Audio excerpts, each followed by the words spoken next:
Lauren বোধ জানিয়েছে কোরআনে 53 জায়গায় ভুল আছে। এই লরেন বোধটা কেটে এই আমি শব্দটা লাগিয়ে ওরা প্রচার করছে।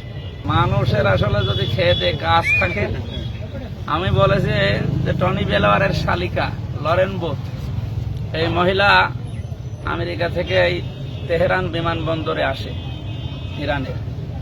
তারপরে কোরআন শরীফ পড়ে 3 বছর একাধারে কোরআন শরীফ পড়ে পড়ে সে বলে যে আমি 53 জায়গায় ভুল পেয়েছি, কিন্তু পরবর্তীতে দেখলাম আমার নিজেরই ভুল, কোরআনের কোনো ভুল নেই।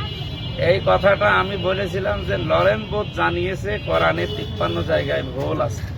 এই লরেন বোধটা কেটে এই আমি শব্দটা লাগিয়ে ওরা প্রচার করছে। আসলে কোনো কিছু সঠিক না করে প্রচার করা যে কবিরা গুনাহ, এরা যদি জানতো, অন্য ধর্মের লোক যদি বলে তে মেনে নেওয়া যায়, তারা তো গুনাহ বোঝে না। মুসলমানেরা এগুলো কাজ করে কি করে আমার বুঝে আসে, মানে মানুষ এত নিচে নামে কি করে।